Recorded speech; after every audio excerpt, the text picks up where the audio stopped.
Welcome back to Mangastorian's Complete Story series. Today we're going to be starting off with chapter 331. Now in our last video we went back in time to a time where Guts was captured after a battle while still with Gambino and his mercenaries. While in a cell, Guts befriended the small flower spirit Chich while eating a rat that was just about to devour her flower. But seeing Guts as the only nice human that she's ever met, she ended up sacrificing her life to heal Guts' wounds, giving him the strength to escape. As the battle with the sea god ends, the mermaids watch over the seahorse as it makes its way towards the island of Skellig. While everyone watches, Roderick says surely they don't plan on following them all the way to Elf Island. Isma laughs, telling him that that's not it at all. This is just their way of showing their gratitude for helping them defeat the sea god. At least that's what her mom said. Ishidora then asks if it's really okay though. She finally got to meet her mother, yet she's up here with them. Isma blushes and says, well, it's kind of embarrassing to say, but I just feel much more at home with all of you right now.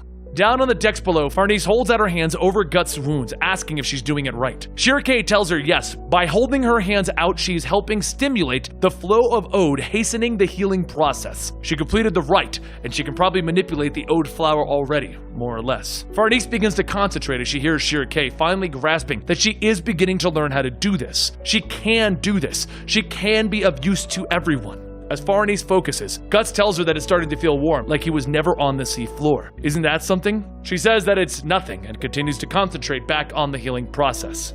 Meanwhile, over in the next room, Casca starts to wake up, and as she does, she notices something is missing. She gets up and wanders through the deck making noises, and everyone starts to come out asking if there's anything wrong. She begins to start looking around more frantically, and Guts steps up asking what is going on. Farnese quickly pushes him back, stating that he can't come out yet, he should be resting, and besides, his presence agitates her. Guts sighs, stating, fine, sorry to have bothered.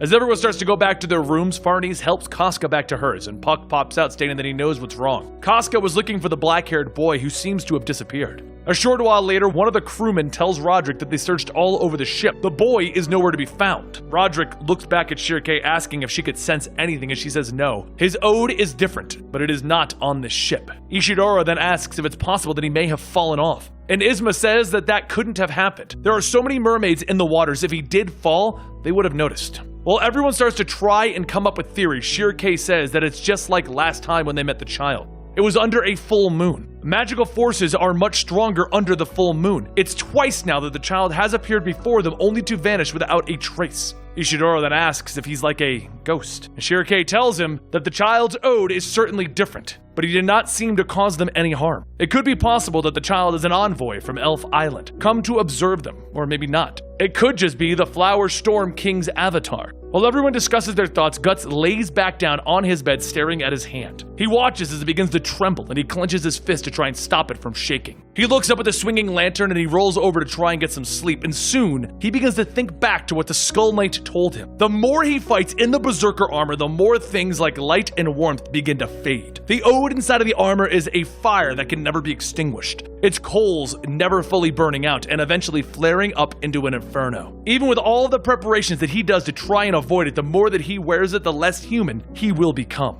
Guts thinks to himself that that can't be the case. Their journey will be over soon enough anyways. He just has to hold out until then. He thinks back to Casca before the eclipse, and he remembers the last thing that Skull Knight said. What he may desire may not be what the girl desires. He shoots up in his bed, and behind him, the beast of darkness is slowly creeping out, opening its mouth. As he looks out the window and at the moon, the light begins to remind him of Griffith, and he asks, what are those strange lines on the moon? They're like branches reaching across it. However, up on the moon's glow, the black-haired boy looks down. He sinks down into one of those branches and begins to shoot across the sky like a shooting star.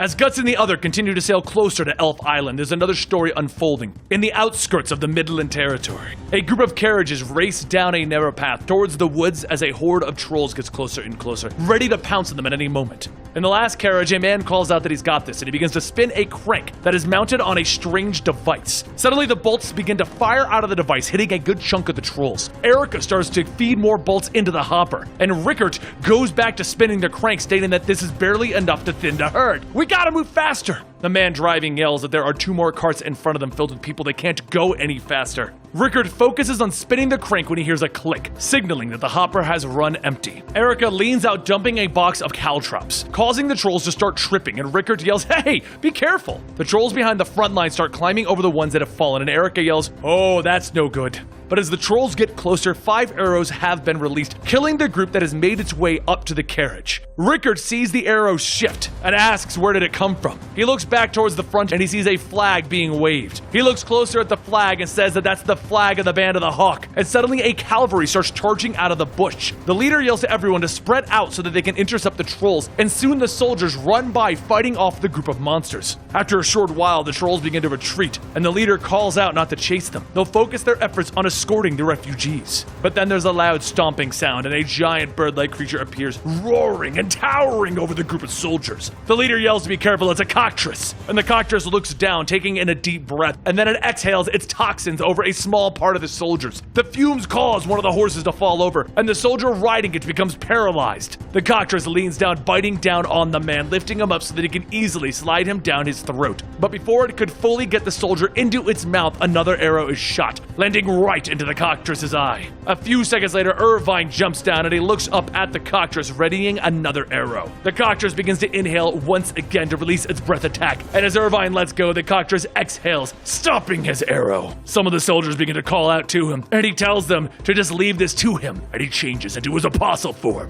He starts to pull back on the giant arrow and bowstring and takes aim, and then he fires.